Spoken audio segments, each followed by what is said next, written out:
Start हो गई। Hi student, कैसे आप लोग? आशा करते हैं कि अच्छे होंगे, सब अपने घरों में होंगे।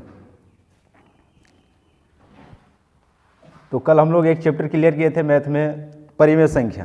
तो मेरे ख्याल से वो पूरा चैप्टर आप लोग का कंप्लीट हो गया होगा।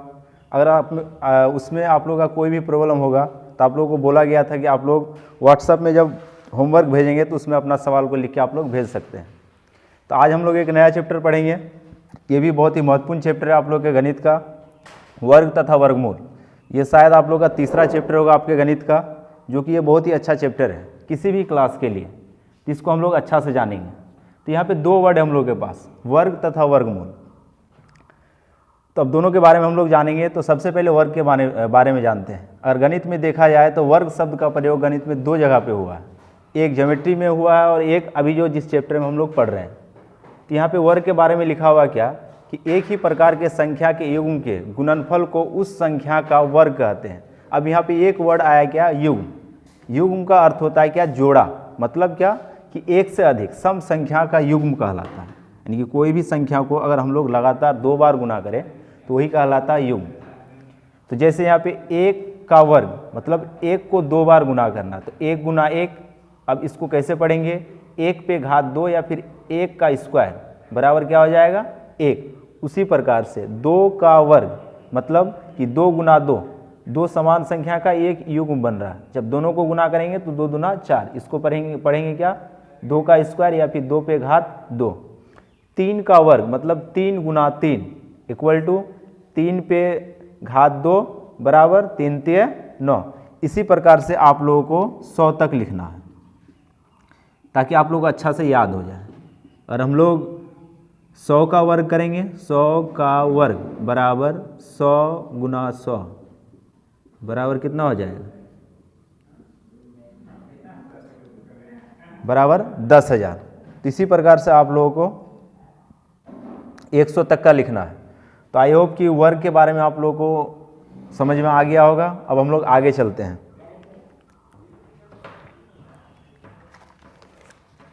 अब इसको मिटा दिया जाता है, आप लोग इसको नोट कर लीजिएगा।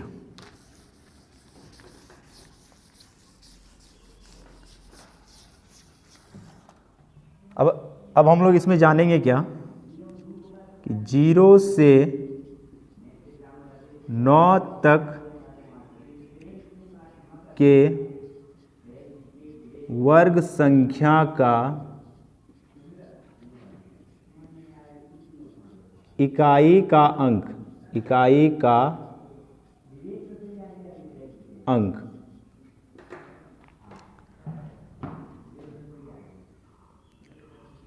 यहाँ पे लिखते हैं वर्ग संख्या और एक तरफ लिखते हैं इकाई का अंक, इकाई का अंक। ये बहुत ही इंपॉर्टेंट है, इसको ध्यान से देखिएगा। और यहाँ पे देखा जाए 0 का वर्ग, तो इसके इकाई अंक में 0 ही आएगा। इसमें इक्वल टू करेंगे तो 0 0। अब इकाई दहाई, तो पहले वाला दाएं तरफ से जो पहला संख्या होता है वो इकाई का अंक होता है। तो इकाई के स्थान पे 0 है तो इकाई का अंक 0 हो गया। उसी प्रकार से 1 का वर्ग बराबर 1, इकाई के अंक में भी 1। 2 का वर्ग बराबर 4, इकाई के अंक में भी 4। उसी प्रकार से 3 का वर्ग बराबर 3 तिये 9, इकाई का अंक भी 9। उसी प्रकार से 4 का वर्ग, 4 चौके 16 मतलब 4 गुना 4, इकाई का अंक 6। उसी प्रकार से 5 का वर्ग बराबर 25, इकाई का अंक 5। 6 का वर्ग 36, इकाई का अंक 6। 7 का वर्ग 49, इकाई का अंक 9।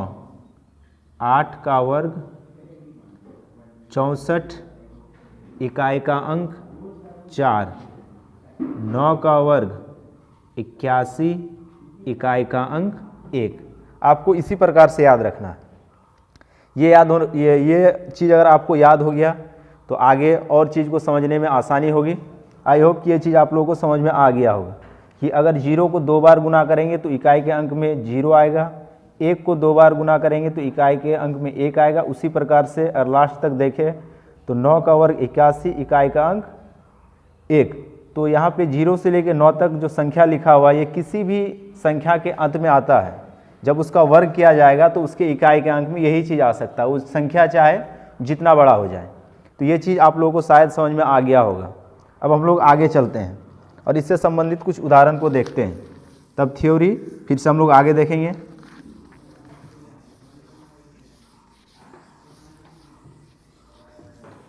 और आपको कोई बोले कि एक संख्या दिया हुआ इस प्रकार से और इसका वर्ग करने के लिए बोला गया और सवाल में जोड़ दिया क्या कि इसके इकाई का अंक क्या होगा। अगर हम लोग 2 बार गुना करेंगे तो बहुत ही ज़्यादा टाइम टेकिंग करेगा ये सवाल, तब आपको इकाई के अंक के बारे में पता चलेगा। लेकिन अगर इतना बड़ा गुना करेंगे तो बहुत ही दिक्कत होगा। आपको इकाई का अंक डायरेक्ट पूछा गया यहाँ पे, तो डायरेक्ट आपको सिर्फ और सिर्फ ये 7 का वर्ग कर देना है। तो 7 का वर्ग 49, मतलब इकाई का अंक 9 आ गया। तो ये बहुत ही आसानी से हम लोग पता लगा लिए कि इसका इकाई का अंक क्या होगा। इसीलिए इससे पहले जो लिखा हुआ था 0 से लेकर 9 तक, वो इकाई का अंक आपको बहुत ही अच्छा से याद रखना होगा। तो थ्योरी को आगे बढ़ाते हैं और कुछ देखते हैं हम लोग इससे संबंधित और क्या चीज़ हो सकता है।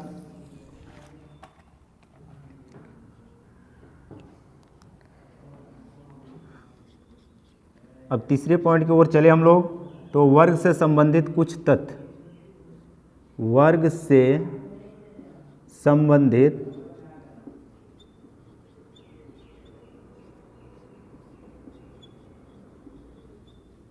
कुछ तथ्य। अब इससे संबंधित जो तथ्य यहाँ पे ये आपके चैप्टर में दिया हुआ है और इसको हम लोग नहीं जानेंगे तो चैप्टर में बहुत सारा चीज़ क्लियर आपका नहीं होगा। तो पहला तथ्य हम लोग देखते हैं इसमें।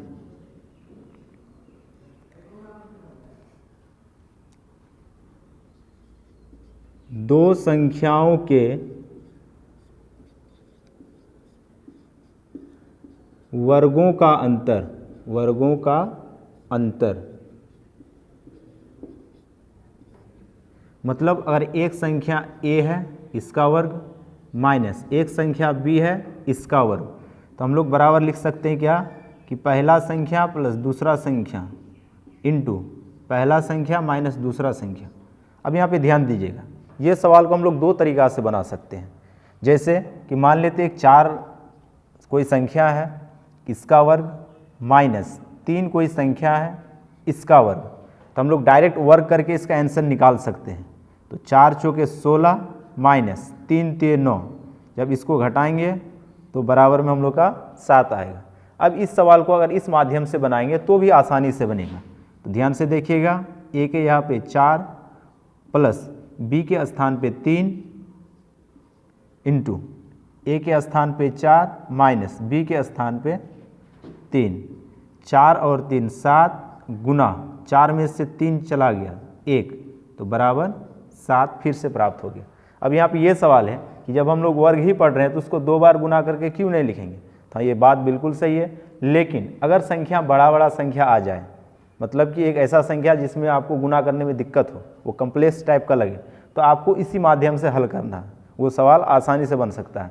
जैसे अगर आपको बोला गया कि 50 का वर्ग माइनस 49 का वर्ग, तब आपको यहाँ पे सवाल बनाने में दिक्कत होगा। इसका वर्ग करना होगा, फिर इसका वर्ग करना होगा, तब फिर दोनों को घटाना होगा। तो उससे अच्छा है कि अगर हम लोग इस माध्यम से बनाएंगे तो सवाल आसानी से बन जाएगा। तो यही था कि वर्ग से संबंधित कुछ तथ्य। तो पहला तथ्य यही था कि 2 संख्याओं के वर्गों का अंतर अगर आपसे पूछा जाए तो आप इस प्रकार से इसको बना सकते हैं। तो आपके पास दोनों माध्यम है, या तो आप इस माध्यम से बनाइए या फिर इस माध्यम से बनाइए, दोनों तरीका सही है आपके लिए। तो ये पहला तथ्य था। अब हम लोग दूसरा देखते हैं इसमें। अब ये भी इम्पोर्टेंट है क्योंकि आपके सब्जेक्ट में ये चीज़ दिया हुआ है, इस अध्याय में आपको मिलेगा जब हम लोग सवाल को देखेंगे। पाइथागोरस त्रिक, पाइथागोरस त्रिक। ऐसे तो इसका विस्तार जब हम लोग आगे क्लास में पढ़ेंगे तो वहाँ पे बहुत ज़्यादा है, लेकिन यहाँ पे हम लोग को समझना कि ये है क्या। सबसे पहले देखेंगे यहाँ पे त्रिक का अर्थ क्या होता है। त्रिक का अर्थ होता है 3, और ये पाइथागोरस गणितज्ञ थे तो उसी के सम्मान में यहाँ पे एक त्रिक बनाया गया जिसको बोला गया क्या, पाइथागोरस त्रिक। अब ये कहता क्या है, तो ये बोल रहा है क्या कि ये 3 संख्याओं का एक समूह होगा, क्योंकि त्रिक का अर्थ होता है 3, तो ये 3 संख्याओं का समूह होगा और उसमें जो सबसे बड़ा संख्या होगा उसका वर्ग, और जो 2 संख्या बचा उस दोनों के वर्ग के योग के बराबर हो गया, तब वो तीनों संख्या कहलाएगा क्या, कि वो पाइथागोरस त्रिक में है। फिर से ध्यान से सुनिएगा, पाइथागोरस त्रिक बोलना क्या चाह रहा है कि ये हमेशा 3 संख्याओं का एक समूह होगा, इसमें जो सबसे बड़ा संख्या होगा उसका वर्ग अन्य दोनों संख्याओं के वर्गों के योग के बराबर होगा। अगर ये स्थिति आ जाए तब हम लोग उस संख्या के समूह को पाइथागोरस त्रिक कहेंगे, अगर वो ना आए तब वो पाइथागोरस त्रिक में नहीं होगा। जैसे एग्जाम्पल में अगर हम लोग देखें कि एक संख्या का समूह 4, 3 और 5 एक संख्या का समूह दे दिया। अब सवाल में बोला गया क्या कि क्या ये संख्या पाइथागोरस त्रिक में है या फिर नहीं है, तो इसको हम लोग चेक करेंगे क्या अभी इसके अनुसार जो बताया गया कि इसमें जो सबसे बड़ा संख्या है 5, इसका वर्ग कर देंगे इक्वल टू में। अब इसमें जो 2 संख्या बचा इसका वर्ग करके हम लोग जोड़ देंगे। तो हम लोग आगे का काम करते हैं। 25, 25, 4 चौके 16, 3 तिये 9, तो 25 बराबर 25। अब देखिए दोनों तरफ बराबर आ गया। इस संख्या के समूह में सबसे बड़ा संख्या 5, इसका वर्ग, अन्य 2 संख्या जो बचा इस दोनों का वर्ग करके जोड़ दिया गया। तो आगे पता चला क्या कि दोनों रिजल्ट सेम आ गया। तब हम लोग इस तीनों संख्या के कहेंगे क्या कि ये पाइथागोरस त्रिक में है। तो अंत में हम लोग लिखेंगे क्या कि अतः 4, 3, 5 पाइथागोरस त्रिक में है। पाइथागोरस त्रिक में है।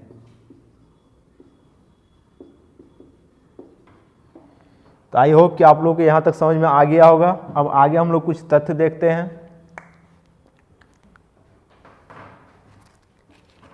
तो आप सभी इस चीज़ को अपने कॉपी में नोट कर लीजिएगा।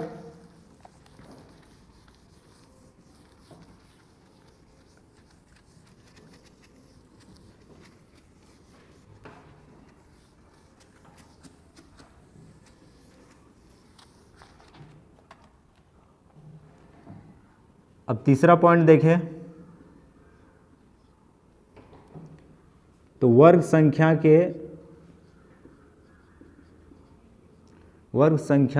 संख्याओं का योग मतलब जोड़।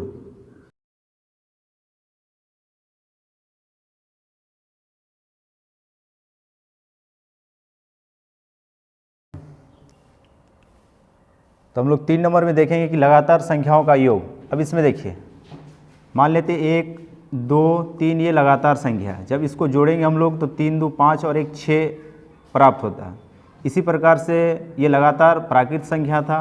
और लगातार सम संख्या को देखा जाए तो 1 जोड़ 2 जोड़ 4 जोड़ 6, अगर इसको जोड़ेंगे तो 6 4 10 और 2 12। इसी प्रकार से अगर लगातार विषम संख्या को जोड़ा जाए तो 1 जोड़ 3 जोड़ 5, 5 3 8 और 1 9। तो ये तो बहुत ही छोटा संख्याओं का समूह था, इसलिए डायरेक्ट हम लोग आंसर निकाल दिए। और यहाँ पे संख्याओं का समूह ज़्यादा रहे और वो लगातार संख्या रहे, तब इसको हम लोग कैसे बनाएंगे, तो इसको आप लोग ध्यान से देखिएगा। यह सवाल में बोला गया कि आपको कि 1 से लेके 50 तक संख्याओं का योग ज्ञात करें और वो लगातार संख्या होना चाहिए। तब इसको कैसे निकालेंगे। 1 2 3 4 5 इस प्रकार से लेके 50 तक लिखा हुआ, और आपको बोला गया कि इसका योग क्या होगा, इसका योग ज्ञात करें। तो इसका योग ज्ञात करने के लिए हम लोग के पास एक फॉर्मूला है, उसी पे बैठा के इस सवाल को हम लोग आसानी से निकाल सकते हैं। तो इस फॉर्मूला को पहले लिख लेते हैं, इसको आप लोगों को याद रखना होगा। तो फॉर्मूला क्या है कि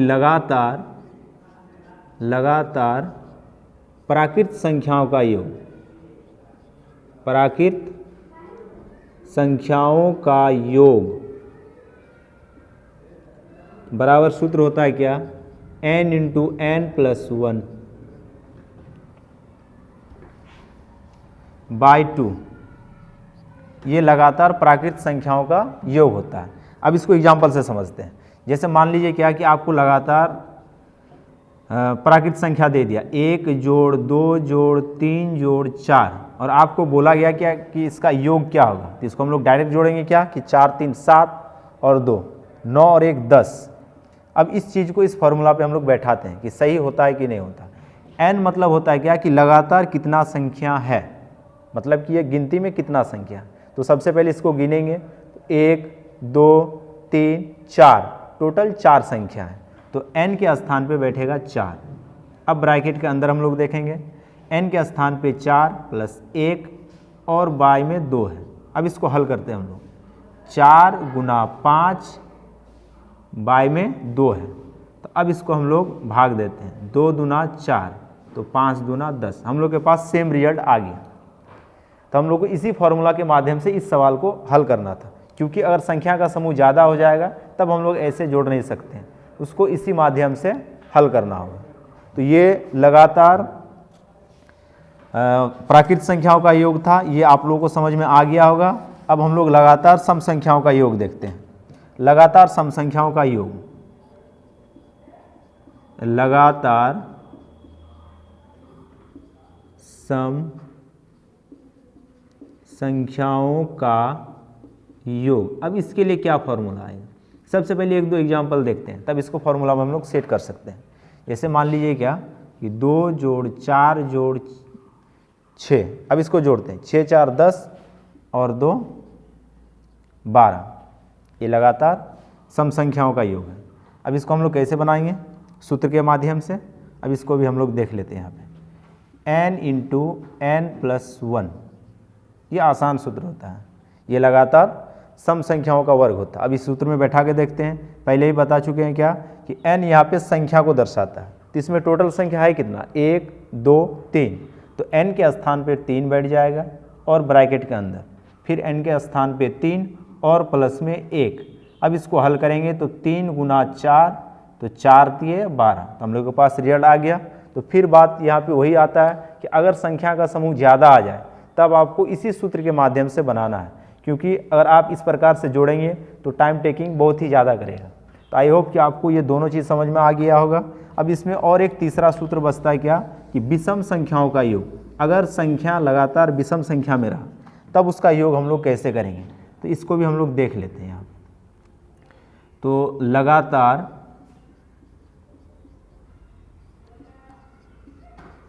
विषम संख्याओं का योग, सबसे पहले इसको उदाहरण से समझते हैं, तब इसका सूत्र को हम लोग क्लियर करते हैं। मान लीजिए कि एक लगातार विषम संख्या दे दिया 1 जोड़ 3 जोड़ 5, जब इसका हम लोग योग करते हैं तो 5 और 3 8 और 1 9। अब ये आया कैसे, इसको हम लोग डायरेक्ट यहाँ पे सूत्र में लिखेंगे क्या, n²।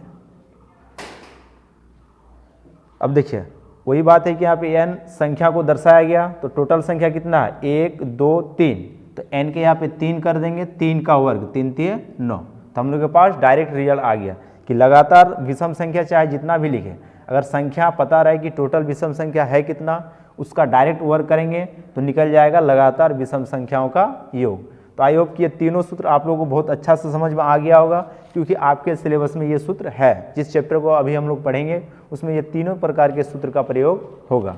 अब इस चैप्टर में एक लास्ट थ्योरी बचता है, उसको हम लोग पढ़ लेते हैं, तब ये पूरा चैप्टर क्लियर हो जाएगा और वर्ग से संबंधित जो भी तथ्य था वो चीज़ भी पूरा क्लियर हो जाएगा। अब हम लोग आगे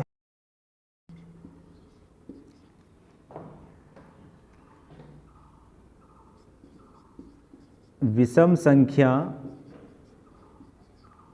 के रूप में वर्ग संख्या को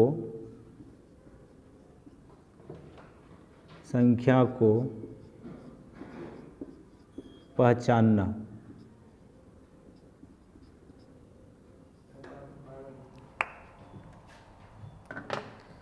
मान लेते क्या कि एक वर्ग संख्या 81 है। अब हम लोग को पता नहीं कि ये वर्ग संख्या है या फिर नहीं है, तो इसको हम लोग कैसे पहचानेंगे। तभी बताया गया क्या कि इसमें विषम संख्या को हम लोग लगातार घटाते जाएंगे, तो अगर अंतिम में जाके रिजल्ट 0 आ जाए तब हम लोग को पता चल जाएगा क्या कि ये एक वर्ग संख्या है। अगर 0 ना आए तो हम लोग बता सकते हैं क्या कि ये वर्ग संख्या नहीं है।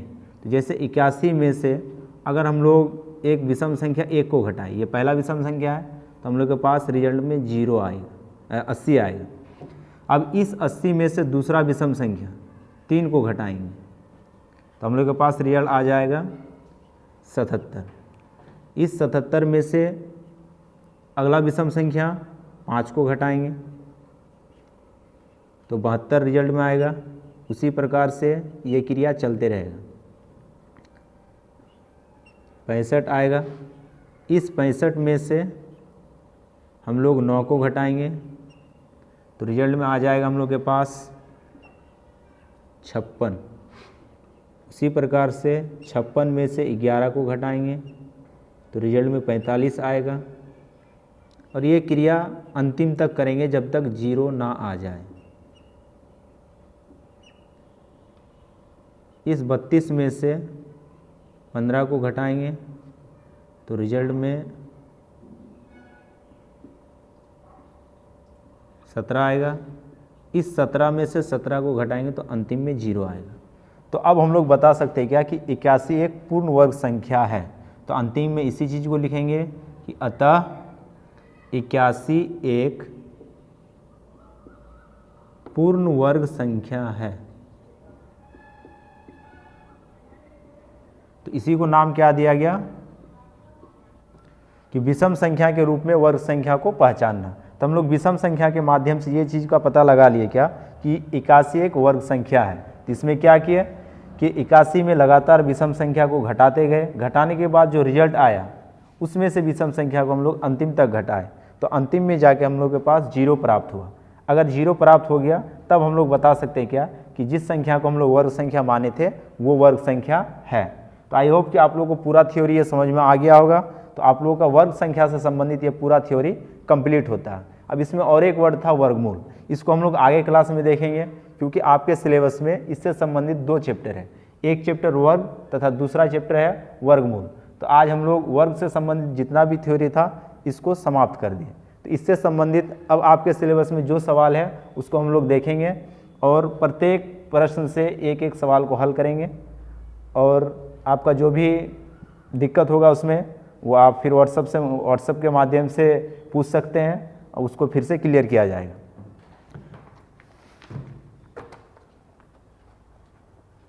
तो हम लोग एनसीईआरटी में देखते हैं अध्याय 5, उसमें आपका 5.1 का जो सवाल है इसी से संबंधित सारा सवाल होगा।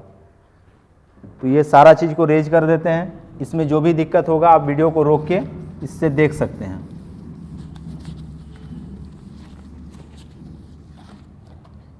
जिसमें पहला सवाल बोला गया है कि निम्नलिखित संख्याओं का वर्ग ज्ञात करें। तो थ्योरी में पहला ही सवाल था। एक नंबर में सवाल दिया गया कि निम्नलिखित संख्याओं का वर्ग ज्ञात करें, मतलब कि 42 का वर्ग क्या होगा। तो 42 का वर्ग आपको 42 का वर्ग करना है। अब यहाँ पे दोनों को गुना करके लिख देना है। जो सवाल रिजल्ट आएगा वही इसका आंसर होगा। तो 42 को अगर हम लोग 2 बार गुना करें तो इस प्रकार से गुना कर लेंगे। तो 2 दूना 4, 4 दूना 8 गुना 4 दूना 8, 4 चौके 16। तो 4 8 8 16 के 6 और 1 7, 1 मतलब कि 1764 इसका आंसर होगा। तो सिंपल सा सवाल था, आप लोग इसको बना सकते हैं। तो एक नंबर में टोटल 6 सवाल है, इसको आप लोग अब बना सकते हैं। अब हम लोग 2 नंबर का सवाल देखते हैं कि निम्नलिखित का वर्ग निकालें। सेम वही सवाल है कि इसको भी 2 बार गुना करके आपको वर्ग निकाल देना है। आई होप कि ये सारा सवाल आप लोगों से बन जाएगा। अब यहाँ पे 4 नंबर में सवाल दिया है कि 3 नंबर आप लोगों से बन सकता है। तो 4 नंबर का सवाल देखते हैं हम लोग कि निम्नलिखित संख्याओं में से कौन पूर्ण वर्ग में है। यहाँ पे आप लोगों को बताना है कि कौन पूर्ण वर्ग में है या फिर नहीं है। 3 नंबर में भी सेम वही सवाल पूछा गया कि निम्नलिखित संख्याओं में से कौन सी संख्या है पूर्ण वर्ग में है, जाँच कीजिए। तो चलिए 3 नंबर का एक सवाल को बता देते हैं, तब आप लोगों से 4 नंबर आसानी से बन सकता है।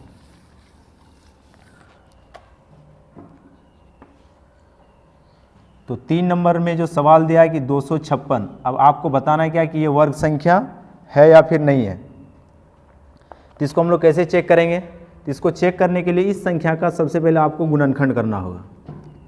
तब उसमें आपको युग्म संख्या प्राप्त होगा। अगर ये युग्म संख्या के रूप में आ गया तब ये पूर्ण वर्ग संख्या होगा या फिर नहीं होगा। तो आप लोगों को गुणनखंड पता होगा, क्योंकि हम लोग ऑफलाइन क्लास में भी पढ़ चुके हैं गुणनखंड हम लोग कैसे करते हैं किसी संख्या का। तो सबसे पहले जो भी संख्या रहता है गुणनखंड में उसको आभाज्य संख्या से भाग दिया जाता है, सबसे छोटा आभाज्य संख्या से। उसी प्रकार से आभाज्य संख्या बढ़ते जाएगा आगे तक और इसको हम लोग भाग देते जाएंगे। तो सबसे छोटा आभाज्य संख्या 2, ये 2 से कटेगा, तो इसीलिए इसको हम लोग 2 से ही सबसे पहले विभाजित करेंगे। तो इसको अगर 2 से विभाजित करें तो 128 प्राप्त होगा, फिर ये 2 से विभाज्य होगा 64 प्राप्त होगा, फिर ये 2 से विभाज्य होगा 32 प्राप्त होगा, उसी प्रकार से फिर 2 से विभाज्य होगा 16 प्राप्त होगा, फिर ये 2 से विभाज्य होगा 8 प्राप्त होगा, फिर 2 से विभाज्य करेंगे तो 4 प्राप्त होगा, 2 से विभाज्य करेंगे तो 2 प्राप्त होगा, फिर से 2 से विभाज्य करेंगे तो 1 प्राप्त होगा। अब इस संख्या का जो गुणनखंड आया इसको हम लोग पहले लिख लेते हैं, तब इसको समझने का कोशिश करते हैं। तो इसमें टोटल 2 गिनते हैं कि टोटल 2 आया कितना बार है। तो 1 2 3 4 5 6 7 8, तो टोटल यहाँ पे 2 8 बार आया है।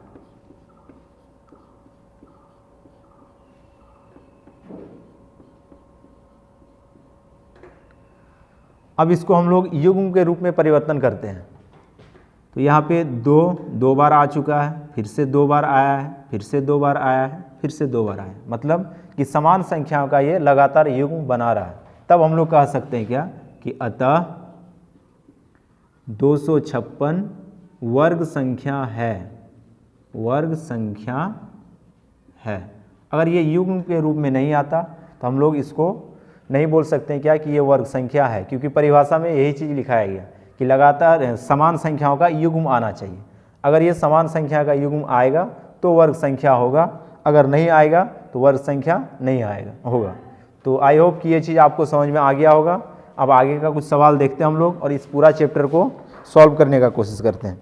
तो 3 नंबर का सवाल आप लोगों से बन सकता है, 4 नंबर में सेम वही कहानी है, आप इसको बना सकते हैं। 5 नंबर में निम्नलिखित में से कौन सम संख्या का वर्ग है, तो जिसके अंत में सम संख्या होगा वो सम संख्या का वर्ग होगा और जिसके अंत में विषम संख्या होगा वो विषम संख्या का वर्ग होगा।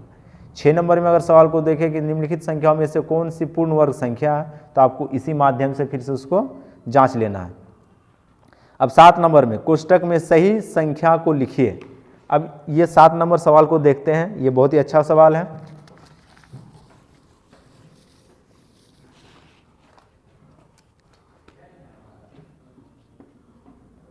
सात नंबर में पहला सवाल है यहाँ पे 24 का स्क्वायर माइनस 23 का स्क्वायर।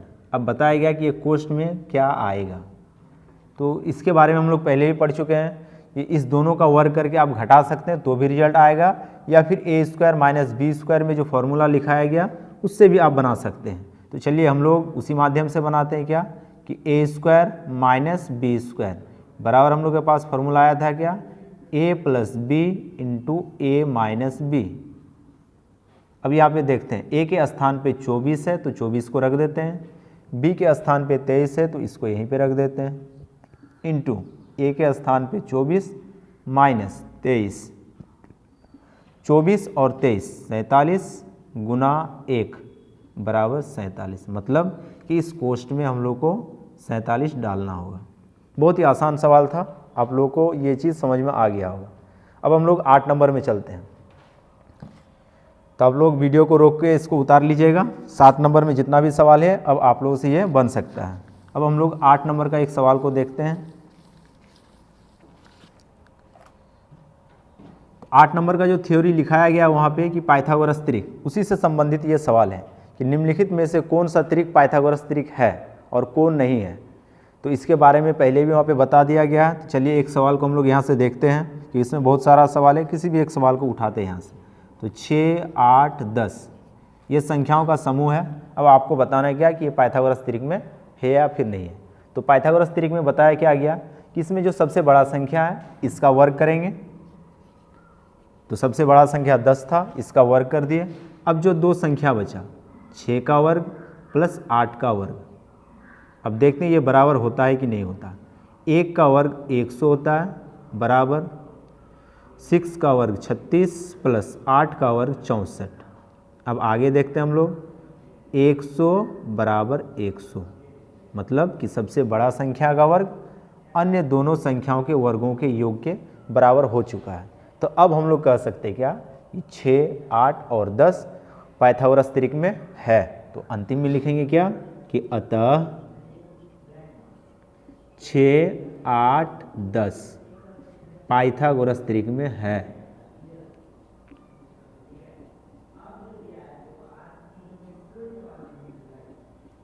त्रिक में है।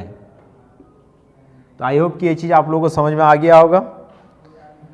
तो इसी प्रकार से हम लोग 8 नंबर तक सवाल को देख लिए हैं। अब हम लोग चलते हैं 9 नंबर सवाल में। इस सवाल में लॉजिक है, अब इसको आप लोगों को समझना होगा। बहुत ही आसान सवाल दिया है, इसको हम रेज कर देते हैं, आप लोग इसको उतार लीजिएगा।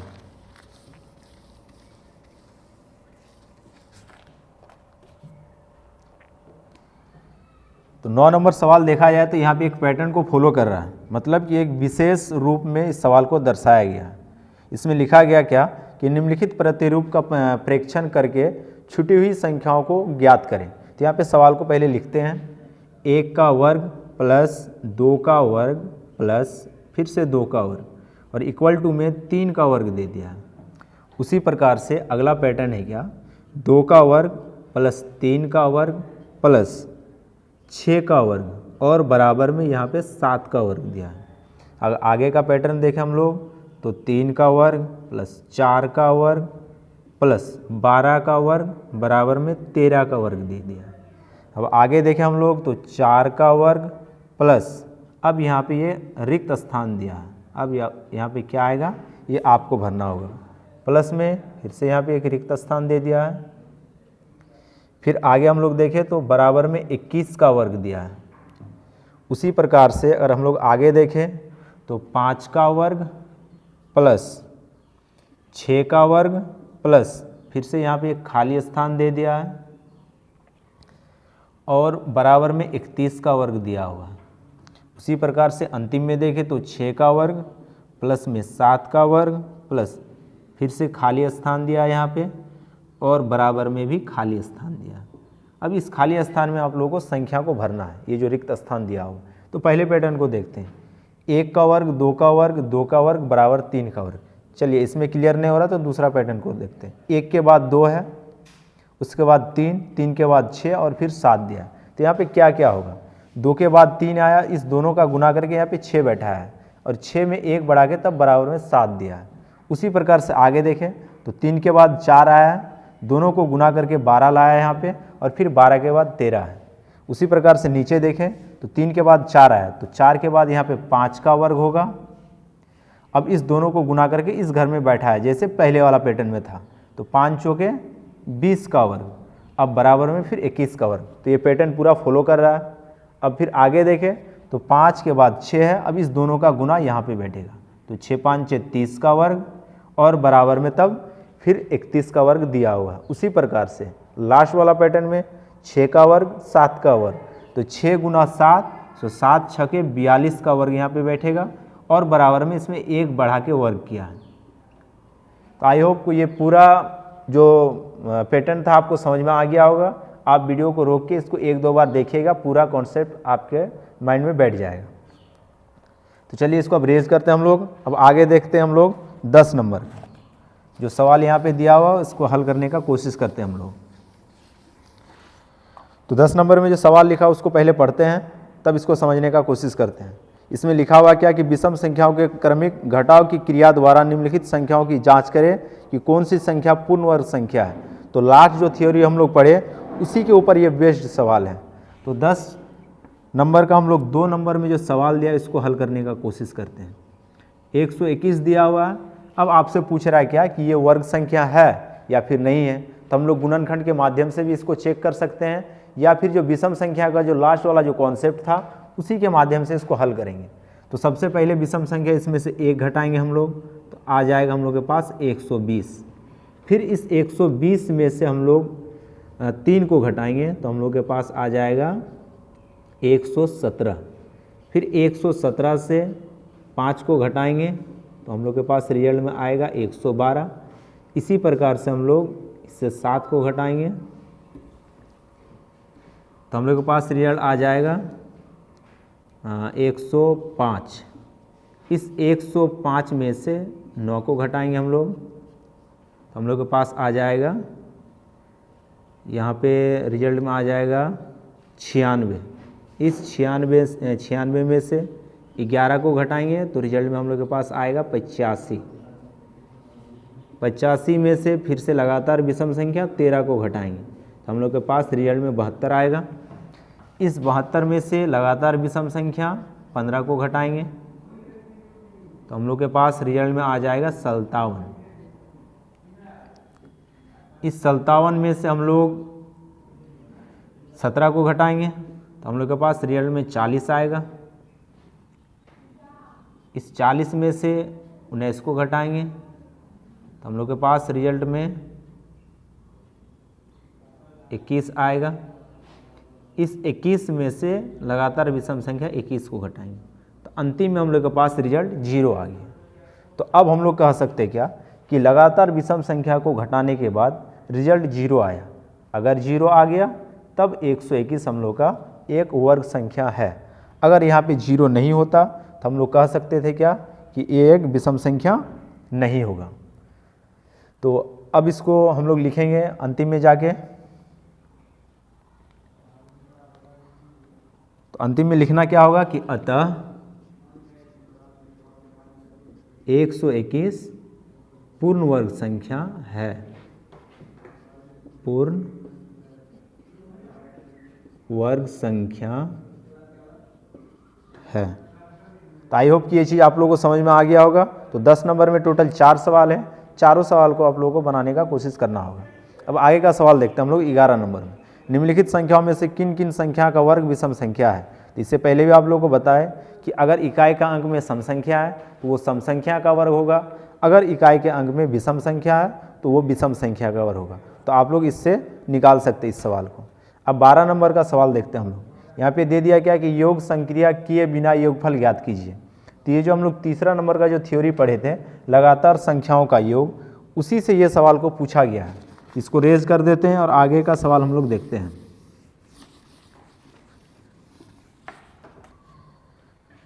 तो 12 नंबर सवाल में दिया क्या कि लगातार संख्याओं का योग निकालना है, लेकिन आपको डायरेक्ट जोड़ना नहीं है। जो सूत्र आपको लिखाया गया उसी माध्यम से इस सवाल को बनाना है। अब यहाँ पे आपको पहचानना होगा कि लगातार कौन सा संख्याओं का योग है। लगातार प्राकृत संख्या है, लगातार सम संख्या है, या फिर लगातार विषम संख्या है। तो अगर इसको ध्यान से देखें तो ये लगातार विषम संख्याओं का योग है। तो लगातार विषम संख्याओं का योग, लगातार विषम संख्याओं का योग, संख्याओं का योग बराबर आपको सूत्र लिखाया गया क्या कि n², मतलब कि टोटल इसमें संख्या है कितना, उसी को हम लोग n से दर्शाते हैं। तो टोटल संख्या देखेंगे 1 2 3 4 5 6, मतलब कि 6 का वर्ग करेंगे वही इसका रिजल्ट आएगा।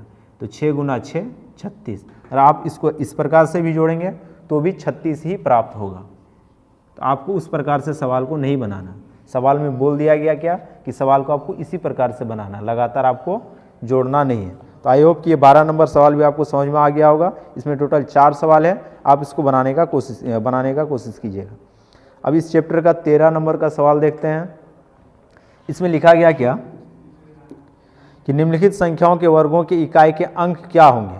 तो इस सवाल को भी बता दिया गया है कि आपको बताना क्या कि इसका अगर वर्ग करेंगे तो इकाई का अंक क्या होगा। तो इसमें भी हम बताए क्या कि इसके अंत में जो इसके इकाई के अंक में जो संख्या है हम लोग उसी का वर्ग करेंगे। तो हम लोग बता सकते हैं क्या कि तब इसके इकाई के अंक में क्या होगा, क्योंकि ये बड़ा संख्या है, इसको अगर वर्ग करेंगे तो बहुत ही दिक्कत होगा। तो सिर्फ और सिर्फ इसके अंत में जो संख्या है इसी का वर्ग करेंगे। जब इसका वर्ग करेंगे तो 25 आ गया, तो इकाई के अंक में आ गया 5। तो 25 के वर्ग का इकाई का अंक, 25 के वर्ग का इकाई का अंक बराबर 5 होगा। ठीक, अब इससे हम लोग बड़ा सवाल को देखते हैं। जैसे इसमें जो 9 नंबर का सवाल है उसको देखते हैं हम लोग, क्योंकि ये बहुत ही बड़ा क्वेश्चन दिया इसमें, इसी को हम लोग हल करने का कोशिश करते हैं। इसमें दे दिया 43 546। अब पूछा गया इसमें कि इसके इकाई के वर्ग का अंक क्या होगा। तो हम लोग सबसे पहले इसका जो इकाई का अंक है इसी का वर्ग करेंगे, मतलब 6 का वर्ग। 6 का वर्ग 36 हो जाएगा। तो इकाई का अंक कितना आ गया, 6 आ गया। तो इसको लिखेंगे क्या कि 43 546 के इकाई का अंक, इकाई का अंक बराबर कितना आ जाएगा, 6 आ जाएगा। तो आपका आंसर यही होगा। तो आई होप कि ये सवाल आपको समझ में आ गया होगा। अब इस चैप्टर का अंतिम सवाल को देखते हैं हम लोग। अंतिम सवाल में लिखा गया कि निम्नलिखित संख्या स्पष्ट रूप से वर्ग संख्या नहीं है, इसका कारण बताइए। बोला गया क्या कि ये वर्ग संख्या नहीं है, क्यों नहीं है ये आपको कारण बताना है। तो हम लोग सवाल को देखते हैं, इसको बनाने का कोशिश करते हैं।